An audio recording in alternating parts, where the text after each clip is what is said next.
غریب کا سال بھر کا روزہ مل کر افطار کروائے، تقسیم رحمت رمضان راشن پروگرام۔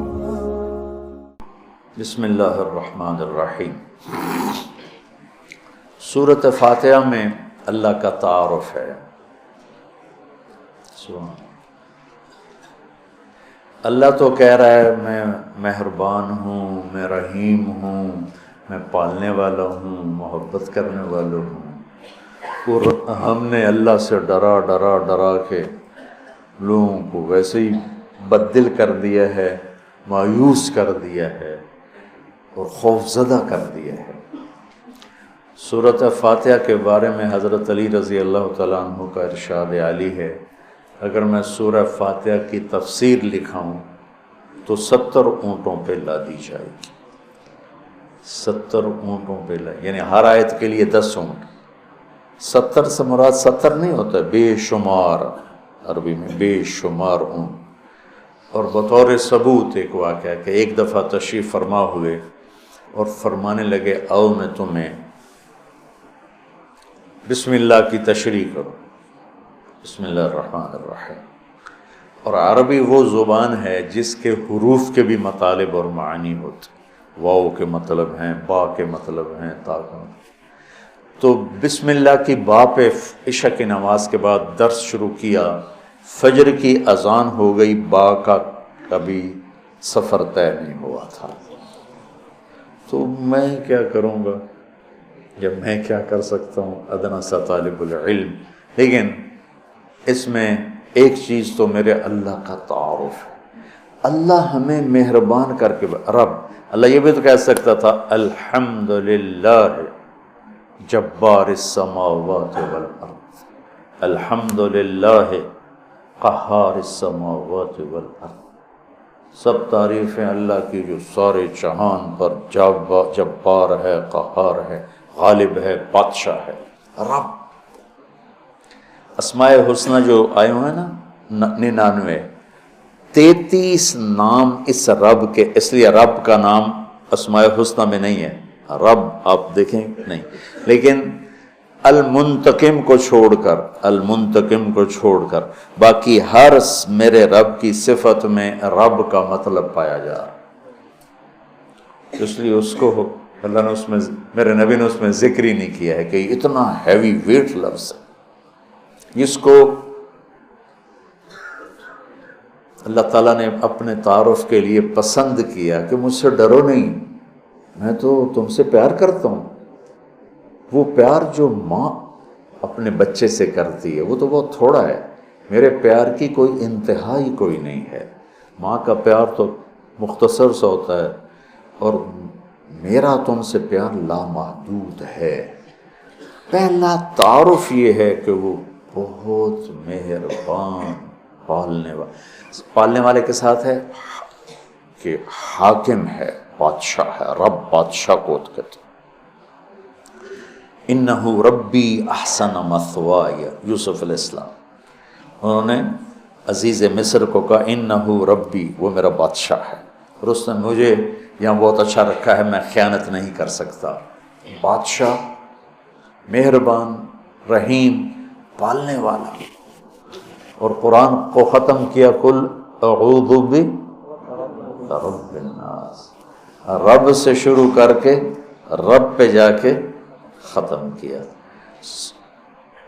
آخر میں پھر یقین دلایا کہ میں تم سے بہت پیار کرتا ہوں، جو کچھ کہوں گا تمہاری محبت میں کہوں گا۔ اب گھروں میں نہیں دیکھتے، ماں کہتی بیٹا ناشتہ کرو، چھوٹے بچے میں نے نہیں کرنا، وہ بٹھا کے اس کے منہ میں زبردستی ڈال رہی ہوتی، وہ کہتے ہیں کیا مصیبت ہے میرے لیے، وہ اس کو کھلا رہی۔ تو میرا رب جب ماؤں سے زیادہ پیار کرنے والا ہے تو وہ کہہ رہا میں اس میں جو کچھ کہوں گا نا وہ تمہاری محبت اور شفقت میں کہوں گا، اور جس چیز سے روکوں گا نا تمہاری محبت اور شفقت میں روکوں گا۔ جیسے بچے رو رو کے ہلکان ہو جاتے ہیں، مشہور کیا، کوئی میری ضد تھی، میری وہ پوری نہیں ہو رہی تھی، میں رو میری 5-6 سالوں میں برا حال ہو گیا، کوئی بھی نہیں میری سن، اخیر میں کیا دیکھو تم نے مجھے کیا بات چلے، میں کہ ہن میں رو رو کے تھک گیا، ہن تو میری گل منو۔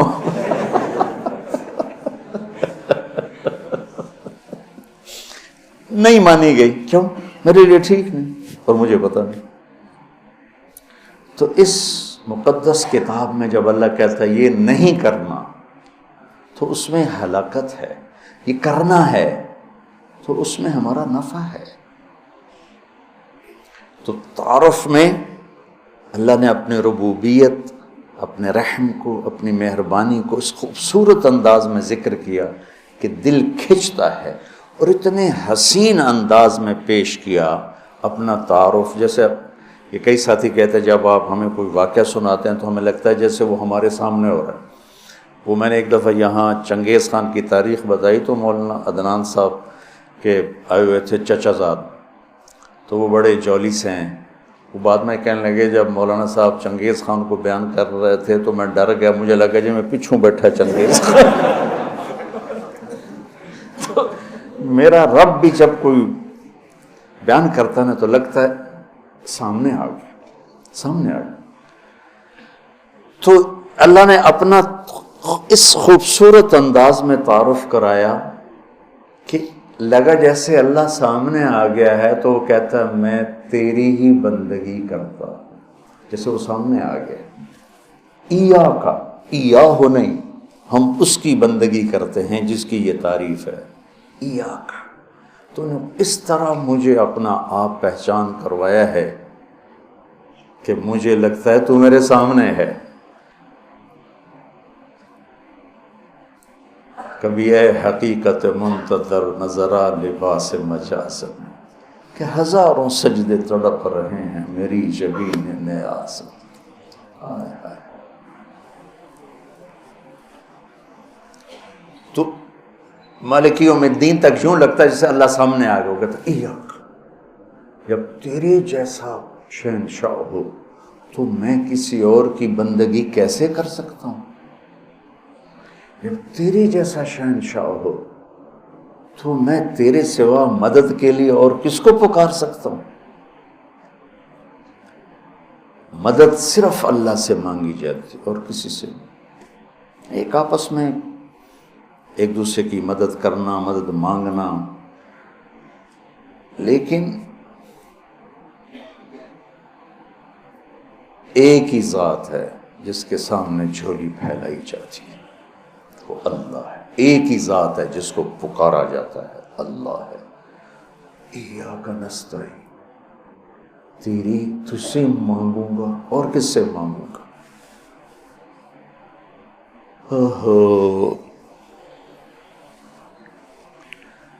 اور اللہ نے سب سے کہا ہے سب کی سنوں گا۔ ہمارے جی حالت ہے نا، وہ جی ساڑی سندا نہیں توڑی موڑدا نہیں۔ ارے بھائی بے نیاز ہے اور مہربان ہے، جس کی چاہے موڑ دے، اس میں کیا؟ تم مانگنے والے بنو، وہ دینے والا ہے، لیکن پکارو اسی کو۔ وَإِذَا سَأَلْتَ فَاسْأَلِ اللَّهَ وَإِذَا اسْتَعَنْتَ فَاسْتَعِنْ بِاللَّهِ۔ جب مانگنا ہو اللہ سے مانگ، اور جب مدد کے لیے پکارنا ہو تو صرف اللہ کو پکار، اللہ کے سوا کوئی مدد کرنے کے قابل نہیں۔ ایاک نعبد و ایاک نستعین۔ مجھے یاد آ گیا، پڑھا تھا کہیں کہ ساری آسمانی کتابوں کا خلاصہ ہے قرآن، اور قرآن کا خلاصہ ہے سورۃ بقرہ، اور سورہ بقرہ کا خلاصہ ہے سورہ فاتحہ، اور سورہ فاتحہ کا خلاصہ ہے ایاک نعبد و ایاک نستعین۔ ایاک نعبد و ایاک نستعین۔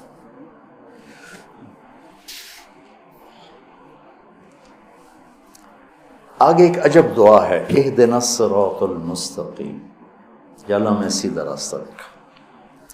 جتنے انسان کے علاوہ مخلوق ہے وہ ماں کے پیٹ سے صحیح زندگی گزارنا سیکھ کے آتے، اللہ کی طرف سے ان کے اندر یہ چیز ڈلی ہوتی، ان کو پیدا ہوتے ہی پتہ ہوتا ہے یہ کھانا ہے یہ نہیں کھانا، ادھر چلنا ہے ادھر نہیں چلنا، یہ دشمن ہے یہ دوست۔ آج پہلے دن چوہا اپنی بل سے نکلا، اپنے کھڈ سے نکلا، سامنے بلی دیکھی، بھاگ کے واپس آیا۔ اس کو اماں نے تو نہیں بتایا تھا کہ بلی تینوں کھا جائے گی۔ میں ایک عام مثال دیتا ہوں اپنے بیان میں کہ بکری کو گوشت کھلاؤ مر جائے گی نہیں کھائے گی، شیر کو گھاس کھلاؤ مر جائے گا نہیں کھائے گا، کہ وہ اپنی زندگی گزارنے کا طریقہ ماں کے پیٹ سے لے کر آتے ہیں۔ انڈے سے نکلتے ہی چونٹی سیدھی چلتی ہے، راستہ بناتی ہے، سیدھا راستہ چلتی ہیں، پوری لائن چلتی ہے، 1 سینٹی میٹر سے آگے دیکھ نہیں سکتی، کہاں سے ہوگی؟ اللہ کا نظام، اللہ کا علم کہ ہر مخلوق پیدائشی طور پر جانتی ہے یہ کھانا یہ نہیں کھانا، اور انسان جانتا نہیں ہے، نہ دنیا میں صحیح چلنا جانتا ہے، نہ آخرت کو تو ویسے نہیں پہچانتا۔ تو اللہ نے یہ دعا فرض قرار دے دی، ہر رکعت میں یہ دعا فرض قرار دے دی، مانگو کیا؟ اللہ میں سیدھا راستہ دیکھا۔ سیدھے راستے سے ہم عام طور پر سمجھتے ہیں کہ آخرت کا سیدھا راستہ ہو، ہر پل میں مجھے صحیح کیا کرنا ہے وہ دکھا۔ الصراط، اس میں دنیا کا بھی ہے اور آخرت کا بھی۔ صبح اٹھا، فجر کی نماز پڑھی، یا اللہ اب صبح ہو گئی ہے، کام پہ جانا ہے، یا اللہ مجھے سیدھا راستہ دکھا، میں تیری اپنی دنیا میں کیسے سیدھا چلوں کہ تو راضی ہو جائے، اپنے دین میں کیسے سیدھا چلوں کہ تو راضی ہو جائے۔ چلتے چلتے چلتے کچھ ہیرا پھیری ہو گئی، کچھ غلط ہو گیا، کوئی ٹھیک ہو گیا، ظہر کا وقت آ گیا، اللہ کہتا آ جا آ جا، اب پھر مانگ اہدنا الصراط المستقیم، اللہ کچھ گڑبڑ ہو گئی، مجھے پھر بتا کہ میں نے دنیا میں کیسے سیدھے چلنا ہے اور میں نے آخرت کے لیے کیسے سیدھی زندگی گزارنی ہے، مجھ سے نہیں گزاری جا رہی، میری مدد کر۔ اللہ نے پھر تازہ دم کیا، چل جا، پھر ہیرا پھیری ہوئی، اونچ نیچ ہوئی، نہ کہا جا عصر میں آ جا، عصر میں آ گیا، مانگ کیا مانگوں کا؟ مانگ کہ میں تمہیں سیدھا راستہ دکھاؤں، چونکہ تمہارے اندر یہ جانوروں کی طرح چپ ہے نہیں، انہوں نے وہی کرنا ہے جو ان کو ان کے اندر ڈال دیا ہے، یہ درختوں میں چپ ڈال دی۔ کبھی آم پہ انگور دیکھے؟ انگور پہ کریلا دیکھا تو؟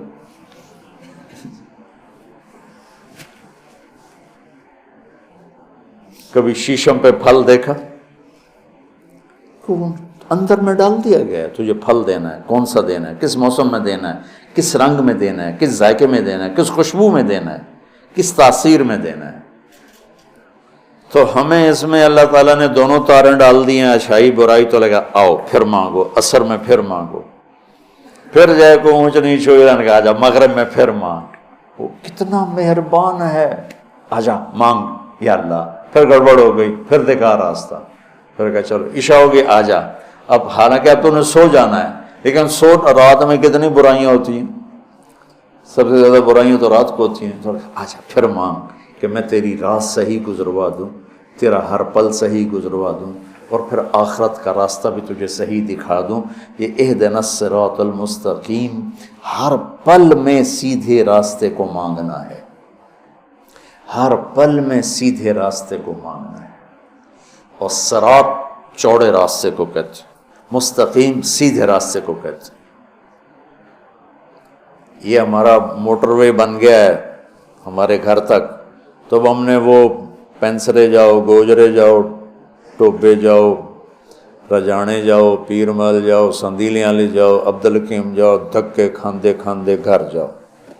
وہ چھوڑ کے ہم 1.5 گھنٹے میں یہاں سے، پہلے 3.5 گھنٹے لگتے تھے، ہم 1.25 گھنٹے 1.5 گھنٹے میں گھر پہنچ جاتے ہیں۔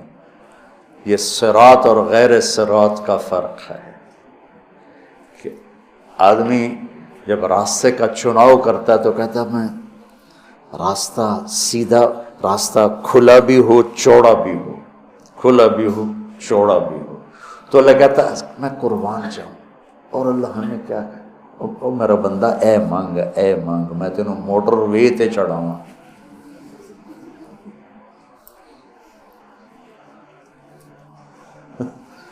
میں تجھے موٹر وے پہ چڑھانا چاہتا ہوں، تو بولے دی جھگی دی گلیاں پھر دکھن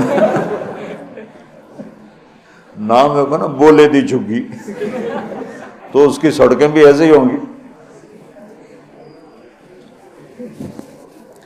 اور صراط تلوار کو بھی کہتے ہیں، تلوار کا جو ایک ہوتا ہے نا ایک طرف، اس کو بھی صراط کہتے ہیں، کہ وہ صاف شفاف ہوتا ہے، کوئی کھڈا بڈا نہیں ہوتا. تو اللہ تعالیٰ ہم سے کہہ رہا ہے ایسا راستہ مانگ جو صاف شفاف،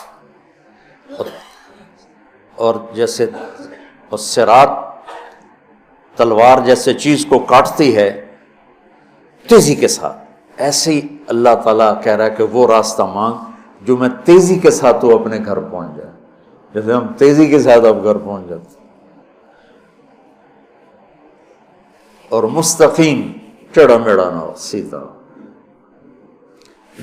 سرسبز ہو،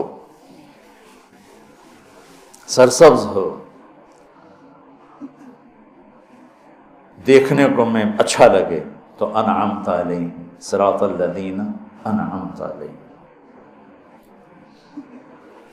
ناعمہ اس بوٹی کو کہتے ہیں جس پر کبھی خزاں نہ آئے،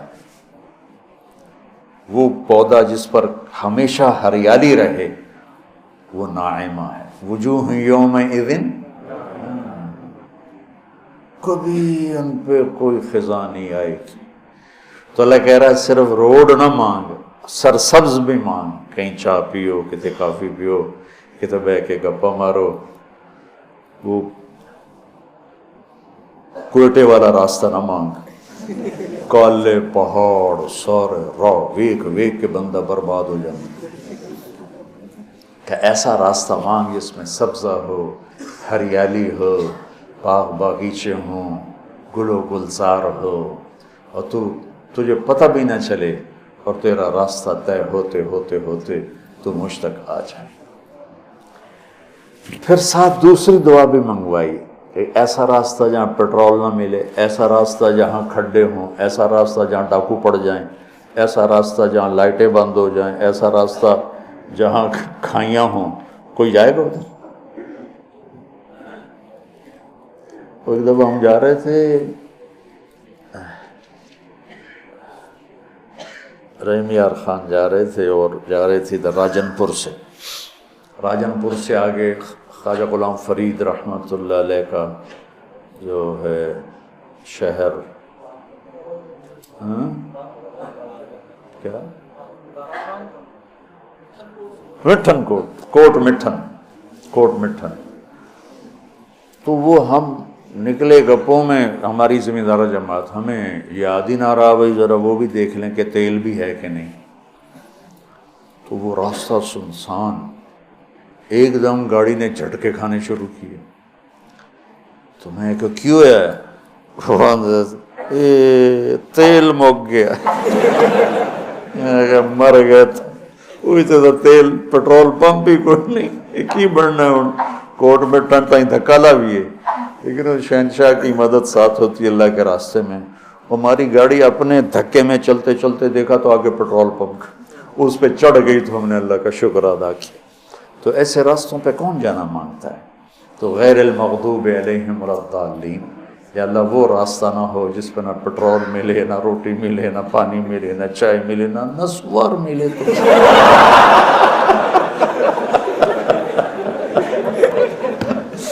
چلو آج سورۃ فاتحہ کافی. غریب کا سال بھر کا روزہ مل کر افطار کروائے.